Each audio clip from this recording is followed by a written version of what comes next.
Hello everyone, hope you're all doing well out there. Today I just wanted to talk about a little product that I have been testing out. This is an electric tea kettle, a miniature electric tea kettle to be precise.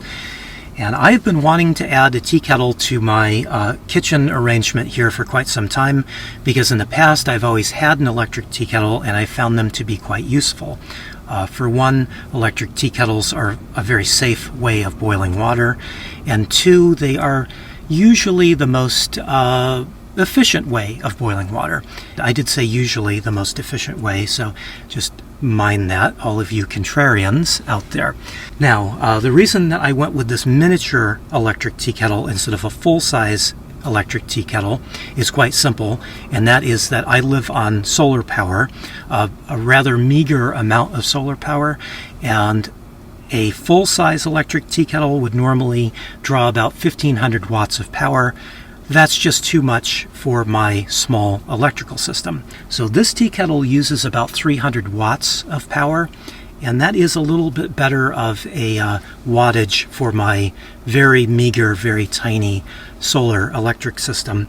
So that's why I gave this one a go.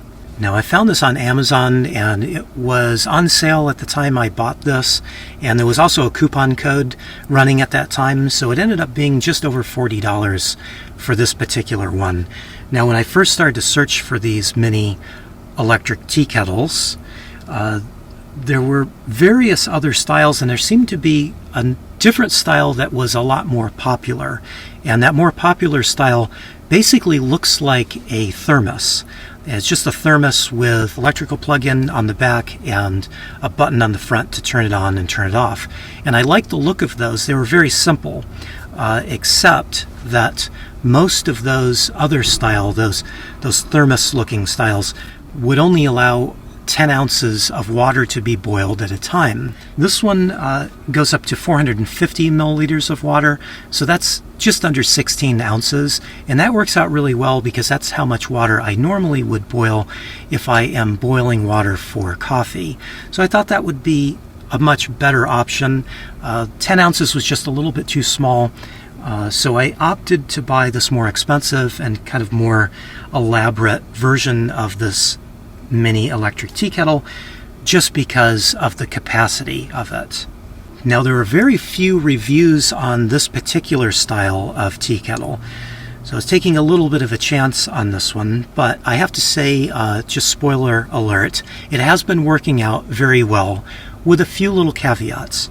Now, my first reaction when I took this out of the packaging and was looking this over for the first time is that it definitely doesn't look quite as good in person as it does look on camera or in the advertisements.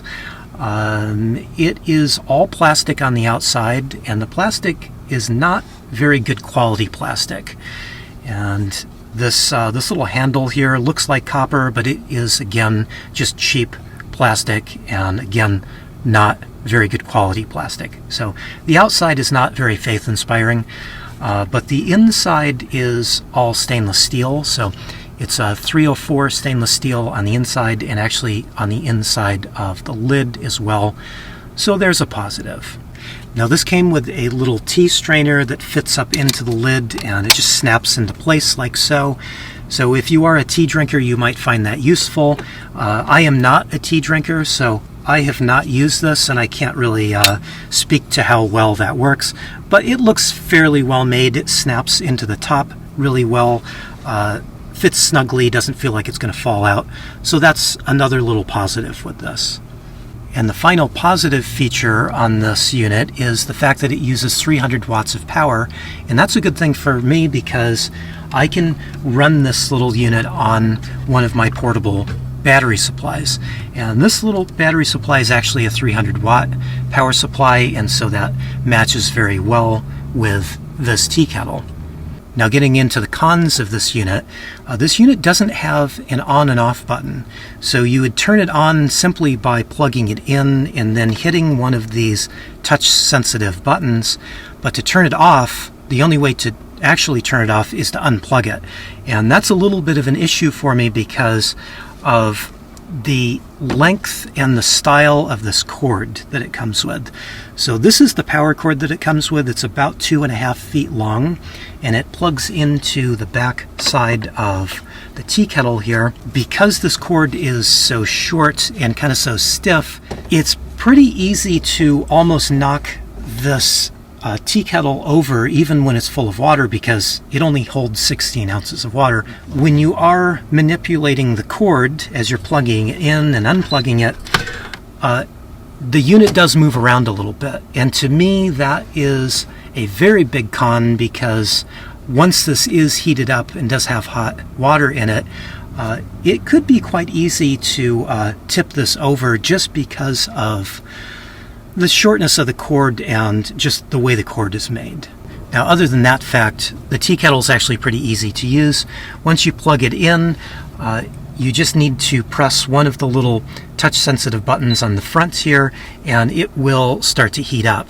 Now, there are two settings on this. There's one boil function that will just bring the water up to a boil, and then there's a stew function that is basically there if you want to use this to heat up soup or cook something kind of more slow and long-term, like if you wanted to make oatmeal, for instance. And the only thing to keep in mind when you're using this is you do definitely need to pay attention to that max fill line here that is embossed in the inside of the tea kettle itself, because if you overfill this with water, it will spill over when it comes to a boil.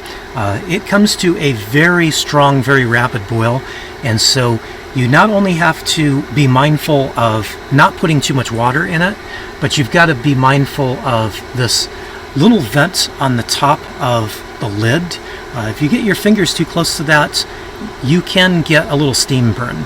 Now, they claim that this boils water in about 7 minutes, and I found that to be pretty accurate, although there is a little bit of a difference if you put really cold water in versus kind of already warm water. So that does make a slight bit of difference on the time that it would take to boil, but I found that 7 minutes to be pretty accurate. And interestingly, that's about the same amount of time that my gas cooktop takes to boil. I think my gas cooktop is just slightly faster, and that's because this is a 15,000 BTU cooktop, which is a little bit more powerful than most regular cooktops. So I'm definitely happy with how this works. Definitely boils water very well, but I'm not terribly happy with kind of the construction of it and also just the kind of use of it. It is kind of difficult to unplug this, and like I was mentioning before, when you go to unplug it to shut it off, it does feel like I'm going to tip it over from time to time. So in order to kind of be a little bit safer with this, I don't ever use this up on my counter anymore. I actually just set this down on my floor and use it down there.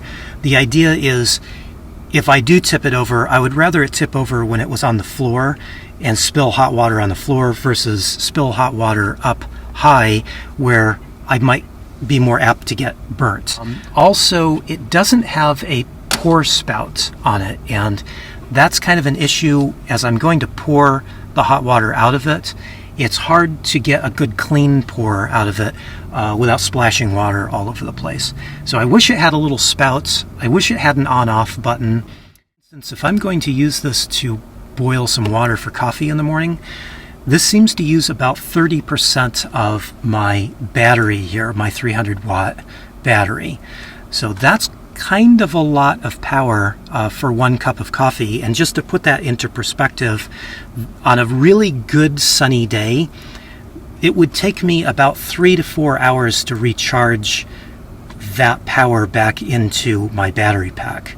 So 1 cup of coffee is equal to 3 to 4 hours of a very good sunny day. Now, that's going to be different for everybody. I have rather small solar panels, like I'd mentioned before, so that does take the 3 to 4 hours where it may take somebody else a little bit less time to recharge for that.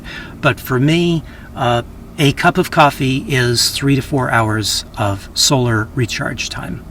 So with that in mind, I don't use this product every morning. I basically look at the weather, and if it's going to be a dark and rainy day, I use my regular stove. If it's going to be a bright sunny day, I go ahead and use this first thing in the morning.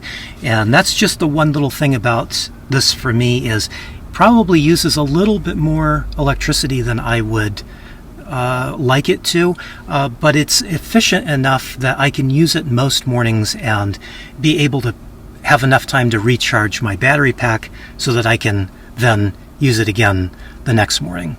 So with all of that in mind, I don't think that I can really give this a glowing recommendation, although I am happy with it. It seems to be performing as good as I expected it to. It's just efficient enough for my purposes that I can use it most days, so that's good. I do like the fact that I can utilize solar power to warm up water or boil water. That's a big plus. Not real happy with the kind of just handling of the unit without the pour spouts. Makes it a little difficult to use. The cord could be a little bit longer. I wish it had an on and off button. That would make it a little bit safer. Those added things would make it a little bit safer to use. But all in all, I'm pretty happy with it. I just don't think that I would recommend it to everybody. I think if your situation, you're looking for one of these and you can get by with maybe a little less capacity, maybe one of the other styles that I was talking about earlier would be better. But if you do need a kind of larger capacity one, there are very few on offer, at least here in the United States, to choose from. So, if you're kind of like me, where you got limited solar, but you really want to utilize some of it and you need that extra capacity, this might be a product that you would be interested in. If, though, you do have electrical capacity for a full-size electric tea kettle, I would say that would be the better way to go. You can get a full-size electric tea kettle for about the same amount of money as this miniature electric tea kettle.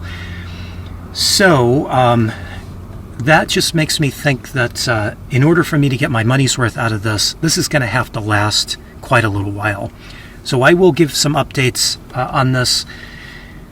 And if it does break in the next year, you will know about it. I'll talk about it here. I'll make a video about it. But yeah, like I said, I'm reasonably happy with this and how it's functioning and working for me. And again, I just wanted to mention that this is not a sponsored post. This is a product that I thought would be useful for me, and so I went out and bought this with my own money. It is a cool little product that doesn't take up a lot of space, but it's been really useful for me. So hopefully you've found this useful, and as always, thanks for watching. I really appreciate it.